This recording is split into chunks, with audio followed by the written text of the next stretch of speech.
ముఖ్యమైన సమస్య. దాని గురించి ఈరోజు తెలంగాణ ప్రజలకు కొన్ని కఠోరమైన వాస్తవాలు తెలంగాణ భవన్ వేదికగా చెప్తున్నాం. మిత్రులారా, కేసీఆర్ గారు తెలంగాణ తొలి ముఖ్యమంత్రిగా ఉన్నప్పుడు 10 సంవత్సరాల పాలనలో వారు ప్రతి క్షణం కూడా పేదవాళ్ళ చేతిలో ఏ విధంగా సంపద పెట్టాలి, వాళ్ళ కాళ్ళ మీదనే వాళ్ళు ఏ విధంగా నిలబడేటట్టు చేయాలి, అదేవిధంగా వాళ్ళకి ఎన్ని రకాల ఉపాధి అవకాశాలు కల్పించాలి, వీటి మీదనే వారు నిరంతరం ఆలోచించింది. అది దళిత బంధు స్కీమ్ అయితేనేమి, బీసీ బంద్ అయితేనేమి, మైనారిటీ బంద్ అయితేనేమి, గిరిజన బంద్ అయితేనేమి, ఇంకా రకరకాల స్కీమ్లు.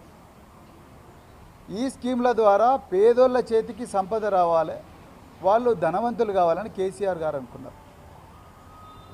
కానీ రేవంత్ రెడ్డి గారు ధనవంతులను మరింత ధనవంతులు చేసే స్కామ్ ఒకటి మొదలుపెట్టిండు. అట్లా వందల స్కాములు చేస్తున్నాడు.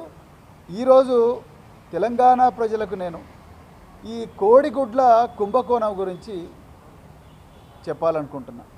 రేవంత్ రెడ్డి చాలా జాగ్రత్తగా ప్లాన్ చేసి తెలంగాణ ప్రజల కళ్ళు కప్పి ఎన్నైతే కుంభకోణాలు చేస్తున్నాడో ఆ కుంభకోణాల్లో పేద బిడ్డల పొట్టగొట్టి కనీసం అంటే 20,000 మంది చిరు వ్యాపారులందరూ కూడా వాళ్ళు రోడ్ల మీద పడి ఏడుస్తూ ఉంటే ఇలా పెద్ద పెద్ద బడా వ్యాపారస్తులు, వాళ్ళ అధికార పార్టీకి చెందిన బడా నాయకులు వాళ్ళకే కాంట్రాక్ట్లు వచ్చేటట్టుగా జీవో నెంబర్ 17 తీసుకొచ్చిండు. దాని గురించి ఈరోజు తెలంగాణ ప్రజలకు వివరించాలని అనుకుంటున్నా. కాంగ్రెస్ పార్టీ అంటేనే కుంభకోణాల పార్టీ, కాంగ్రెస్ పార్టీ అంటేనే కమిషన్ల పార్టీ, కాంగ్రెస్ పార్టీ అంటేనే అక్రమ కేసులు పెట్టే పార్టీ, కాంగ్రెస్ పార్టీ అంటేనే ప్రశ్నించే వాళ్ళందరినీ జైలుకు పంపించే పార్టీ.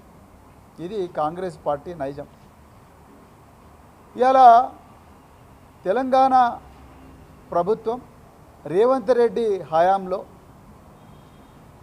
గురుకుల పాఠశాలల్లో ఇప్పటివే 103 మంది పిల్లలు చనిపోయారు.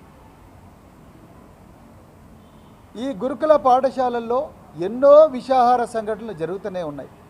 అది కరెక్ట్ చేయడం చేతగాక ఇంకొక కొత్త కుట్ర గురుకుల పాఠశాలను మాత్రమే కాదు, మొత్తం ప్రభుత్వ పాఠశాలలు, అంగన్వాడీలు, కేజీబీవీలు అన్ని పాఠశాలలను నిర్వీర్యం చేసి ఆ పాఠశాలల్లో ఉండే సంపద అంతా కూడా కేవలం వాళ్ళ పార్టీ బడా నాయకులకు దోచిపెట్టడానికే జీవో 17 తీసుకొచ్చిండు.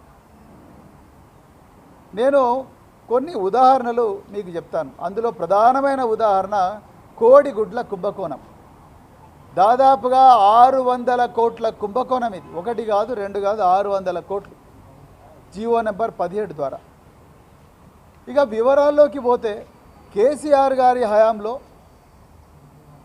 ప్రతి స్కూలు, మండలానికి ఒక 6 నుంచి 10 స్కూల్స్ ఉంటాయి. ప్రతి స్కూలుకు కూడా కాంట్రాక్ట్లు ఉండేవాళ్ళు. అంటే స్కూలుకు బియ్యము, పప్పులు సివిల్ సప్లైస్ డిపార్ట్మెంట్ రేషన్ షాపుల ద్వారా, గోడౌన్ల ద్వారా సప్లై చేస్తే, నూనె కానీ, పాలు కానీ, కూరగాయలు కానీ, చికెన్ కానీ, మటన్ కానీ, మరి ముఖ్యంగా కోడిగుడ్లు కానీ, అదేవిధంగా మిగతా చక్కెర కానీ, పసుపు కానీ, కారం కానీ, ఇవన్నీ కూడా రకరకాల చిరు కాంట్రాక్ట్లు సప్లై చేసేవాళ్ళు. అంటే ఒక స్కూలుకు ఆధారంగా కనీసం అంటే 10 మంది చిరు కాంట్రాక్టర్లు బతికేవాళ్ళు.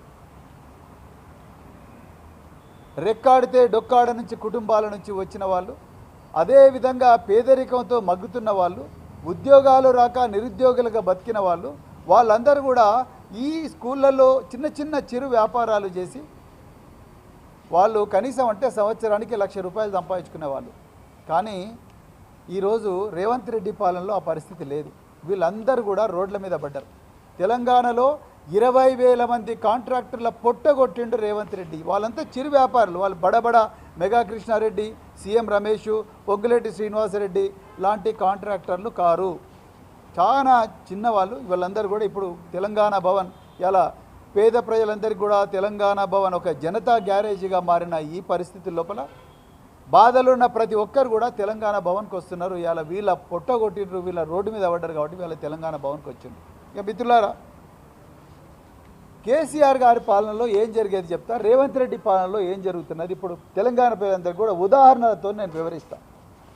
కేసీఆర్ గారు ముఖ్యమంత్రిగా ఉన్నప్పుడు టెండర్లు వేయాలంటే చిరు వ్యాపారులు వాళ్ళు టెండర్ ఫాము